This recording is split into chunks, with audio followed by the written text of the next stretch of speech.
जय श्री कृष्ण।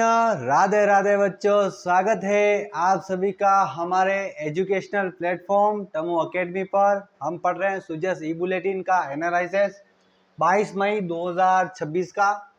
प्रधानमंत्री नरेंद्र मोदी जी को मिला है एग्रीकोल मेडल। कौन सा मेडल? Agricole medal. जो प्रधानमंत्री जी हमारे नरेंद्र मोदी जी है, इनको संयुक्त राष्ट्र संघ के द्वारा खाद्य एवं कृषि संगठन है इसके द्वारा एग्रीकोल मेडल दिया गया। माननीय प्रधानमंत्री को संयुक्त राष्ट्र संघ का खाद्य एवं कृषि संगठन जो है उसके द्वारा एग्रीकोल मेडल दिया गया। और इस एग्रीकोल मेडल को माननीय प्रधानमंत्री जी ने इस सम्मान को देश के किसानों और पशुपालकों को क्या समर्पित किया। तो अपना जो प्रधानमंत्री है वना किसाना और पशुपालका ने यो मेडल जो है एग्रीकोल का ये उन्होंने समर्पण कर दीदो है। तो दूसरी जो आपकी करंट अफेयर्स है बच्चों, देखिएगा यहाँ पर वंदे गंगा जल संरक्षण जन अभियान की राजस्थान में शुरुआत होने वाली है। ये शुरुआत कब से होगी तो ध्यान से देखिएगा। इसकी शुरुआत होगी आपकी 25 मई से, जिस दिन गंगा दशमी है। इसे गंगा दशहरा के नाम से भी जाना जाता है। कौन सा दशहरा? गंगा दशहरा, गंगा दशमी के नाम से जाना जाता है। 25 मई को मनाया जाएगा गंगा दशमी। और ये कब मनाई जाती है? ज्येष्ठ शुक्ल दशमी को मनाई जाती है। राजस्थान में गंगा मंदिर भरतपुर के अंदर स्थित है। वहीं पर वंदे गंगा जल संरक्षण जन अभियान ज्येष्ठ शुक्ल दशमी गंगा दशमी 25 मई से क्या होने वाला है? शुरू होने वाला है। और ये जो अभियान है इसका समापन कब होगा? इसका समापन होगा 5 जून को विश्व पर्यावरण दिवस पर। कब होगा?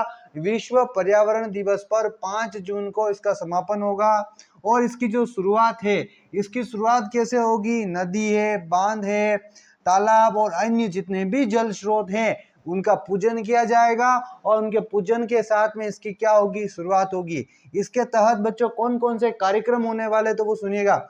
यहाँ पर जिला, ब्लॉक और ग्राम पंचायत स्तर, ग्राम स्तर और शहरी जो क्षेत्र है उन क्षेत्रों में जो विभिन्न जल स्रोत जैसे नदियां, तालाब, बांध और जल संग्रहण के जो ढांचे हैं उन पर स्वच्छता अभियान चलाया जाएगा। कौन सा अभियान? स्वच्छता अभियान।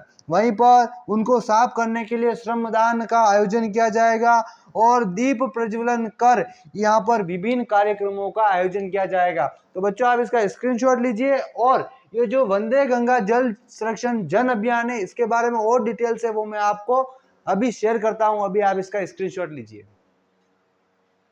तो नेक्स्ट देखिएगा बच्चों, नेक्स्ट यहाँ पर इस अभियान जो आपका वंदे गंगा जल संरक्षण जो अभियान है, इस अभियान के तहत यहाँ पर हरियाणा जो राजस्थान अभियान है। कौन सा? हरियाणा राजस्थान अभियान। इस हरियाणा राजस्थान अभियान के लिए घास बुआई और जो पौधारोपण है उसकी अग्रिम तैयारी भी इस अभियान वंदे गंगा जल संरक्षण अभियान के तहत ही की जाएगी। वहीं पर ग्राम पंचायत स्तर पर जल चौपालों का आयोजन होने वाला है। कौन सी चौपालों का आयोजन? जल चौपालों को, चौपाले जो है जल चौपाले, उनका वंदे गंगा जल संरक्षण अभियान के तहत ही ग्राम पंचायत स्तर पर, किस स्तर पर? ग्राम पंचायत स्तर पर इसका क्या होने वाला? आयोजन होने वाला है। और यहाँ पर जो ग्राम पंचायत स्तर पर जल चौपालों का आयोजन होगा वहां पर जल संग्रहण और जल संरक्षण पर क्या की जाएगी? चर्चा की जाएगी। जल संग्रहण और जल संरक्षण पर चर्चा की जाएगी। वहीं पर ड्रिप, स्प्रिंकलर और सूक्ष्म सिंचाई पद्धति कार्यशाला, किसान चौपालों और किसान विज्ञान केंद्र पर संगोष्ठी का भी आयोजन होने वाला है। और किन किन चीजों का आयोजन हो रहा है? एक ड्रिप तंत्र कैसे विकसित किया जाता है खेतों में पानी सिंचाई के लिए, स्प्रिंकलर तंत्र, सूक्ष्म सिंचाई पद्धति क्या है उसकी कार्यशाला, किसान चौपालों का आयोजन होगा, किसानों को बताया जाएगा कि खेती कैसे की जाए कम पानी में, वो सारी जानकारी। वहीं पर किसान विज्ञान केंद्र पर संगोष्ठी का भी क्या होने वाला है? आयोजन होने वाला है। और जब 5 जून को विश्व पर्यावरण दिवस पर इस अभियान का समापन होगा तब इस अभियान में उत्कृष्ट कार्य करने वाले जो भामाशाह हैं, जो संस्थाएं हैं, जो पंचायतें हैं, जो नगर निकाय हैं और जो जल योद्धा हैं, उन सभी को एक गौरव सम्मान दिया जाने वाला है। उस सम्मान का नाम है जल गौरव सम्मान। कौन सा सम्मान? जल गौरव सम्मान। तो बच्चों यहाँ पर जल गौरव सम्मान किन्हें दिया जाएगा? जो वंदे गंगा जल संरक्षण अभियान के तहत भामाशाह संस्थाएं, पंचायतें और नगर निकाय और जल योद्धा उत्कृष्ट कार्य करेंगे, उन्हें यह जो पुरस्कार है जल गौरव सम्मान दिया जाएगा। तो नेक्स्ट देखिएगा बच्चों, आपके पास में यहाँ पर राजस्थान के अंदर Rajasthan industrial development policy, Rajasthan industrial development policy का क्या हो चुका है? अनुमोदन हो चुका है। क्या हो चुका है? अनुमोदन हो चुका है। इस पॉलिसी के तहत राजस्थान को सेमीकंडक्टर का हब बनाना, डेटा सेंटर का हब बनाना, डिफेंस और मैन्युफैक्चरिंग जो होती है, डिफेंस के लिए मैन्युफैक्चरिंग होती है, उसका हब बनाना, उसके लिए जो प्रोत्साहन दिया जाएगा वो प्रोत्साहन राजस्थान इंडस्ट्रियल डेवलपमेंट पॉलिसी के तहत दिया जाएगा। वहीं पर बच्चों देखिएगा, यह जो पॉलिसी है, इस पॉलिसी का उद्देश्य यह है कि राजस्थान को एट 2047 का जो टारगेट है उसको पूर्ण करना है। क्या करना है? पूर्ण करना है। इसका एक और उद्देश्य है राजस्थान को वैश्विक औद्योगिक हब बनाना है। राजस्थान को वैश्विक स्तर पर, विश्व स्तर पर औद्योगिक हब बनाना है। वहीं पर इसका जो लक्ष्य है वो है 2028-29 तक राज्य को 350 बिलियन डॉलर की क्या बनानी है? अर्थव्यवस्था बनाने का भी इसका लक्ष्य है। वहीं पर प्रदेश में सर्कुलर इकोनॉमी, औद्योगिक उत्पादन, अक्षय ऊर्जा, स्वदेशी उत्पादन को बढ़ावा देना है। वहीं पर रिको एंड नॉन रिको जो क्षेत्र हैं वहां पर CETP की स्थापना करना है, इसकी योजना बनाना है। वहीं पर नए जो इंटीग्रेटेड रिसोर्स रिकवरी जो पार्क होते हैं उनकी स्थापना करना, और DMIC कॉरिडोर में नोड आधारित औद्योगिक पार्कों का क्या करना है? विकास कार्य प्रारंभ करना है।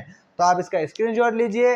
Next, Rajasthan industrial development policy से जुड़ा हुआ जो दूसरा फैक्ट है उसको हम आपके सामने प्रस्तुत करने वाले हैं। देखिएगा बच्चों, जो आपके पास में राजस्थान इंडस्ट्रियल डेवलपमेंट पॉलिसी थी उसके 4 स्तंभ है। कितने स्तंभ है? 4 स्तंभ है, जिसे 4G के नाम से जाना जाता है। किसके नाम से? 4G। इसके अंदर जो फर्स्ट G है वो ग्रीन है, यानी कि पर्यावरण का पूरा ध्यान रखना है यहाँ पर। दूसरा जो G है वो गवर्नेंस है, यानी गवर्नमेंट का ध्यान रखे, यानी गवर्नमेंट की पॉलिसियों के हिसाब से। तीसरा जो G है वो ग्रोथ, लगातार ग्रोथ करनी है। और जो 4G है वो ग्लोबलाइजेशन, यानी कि वैश्विक औद्योगिक व्यापार को बढ़ावा देना है, वैश्विक हब बनना है। वहीं पर यहाँ पर इस पॉलिसी के तहत विश्व स्तरीय औद्योगिक ढांचों के निर्माण के लिए यहाँ पर निजी क्षेत्रों को भी यहाँ पर बढ़ावा दिया जाएगा।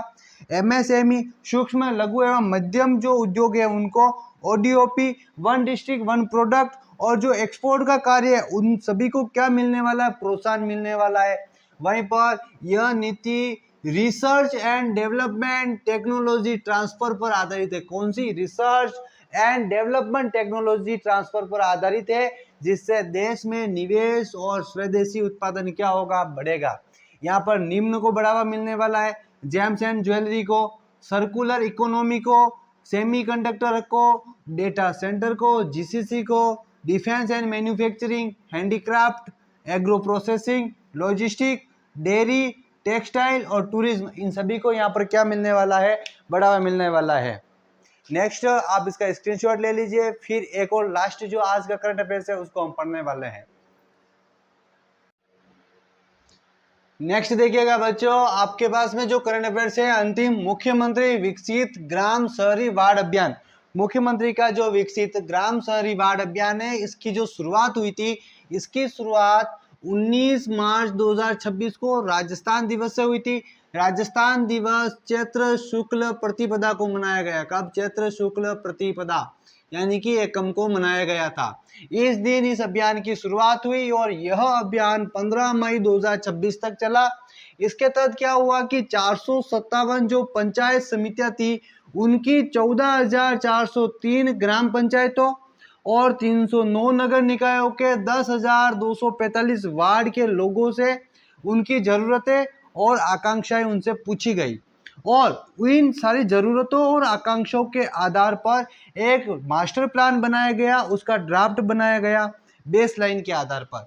ये जो मास्टर प्लान है, ये मास्टर प्लान संपूर्ण रूप से कब लागू होने वाला है, तो सुनिएगा, ये 26 मई 2026 को ग्राम पंचायत स्तरों पर, कब, कहां पर, ग्राम पंचायत स्तरों पर विशेष ग्राम सभाओं का आयोजन होगा। कौन सी ग्राम सभाएं? विशेष ग्राम सभाओं का आयोजन होगा और उसके तहत यहाँ पर क्या होगा, मास्टर प्लान का आयोजन होने वाला है। वहीं पर प्रदेश में अब तक क्या क्या है, प्रदेश में 348 पिंक टॉयलेट बनकर तैयार हो चुके हैं, 356 पिंक टॉयलेट कार्यादेश जारी हो चुके हैं, बनने वाले हैं। 21 जिलों में गोवर्धन परियोजना के तहत बायोगैस संयंत्र लग चुके हैं। गोवर्धन परियोजना बायोगैस संयंत्र लगाने के लिए लागू की गई, जिसके तहत 21 जिलों में ये संयंत्र लग चुके हैं। 41,000 से अधिक जो गांव है वो ODOF प्लस मॉडल विलेज बन चुके हैं। और ग्राम विकास चौपाल का आयोजन राजस्थान के डूंगरपुर जिले के दंबोला ग्राम में हुआ है। इसी के साथ में आज की सुजैसी बुलेटिन की एनालिसिस में इतना ही। नेक्स्ट बुलेटिन मिलेंगे और भी अधिक करंट अफेयर्स के साथ। तब तक के लिए आप सभी को टमो एकेडमी परिवार की ओर से जय श्री कृष्ण, राधे राधे। तामू एकेडमी को लाइक, शेयर और सब्सक्राइब करके अपनी तैयारी को मजबूत करें। अभी सब्सक्राइब करें और अपनी सफलता की दिशा में पहला कदम उठाएं।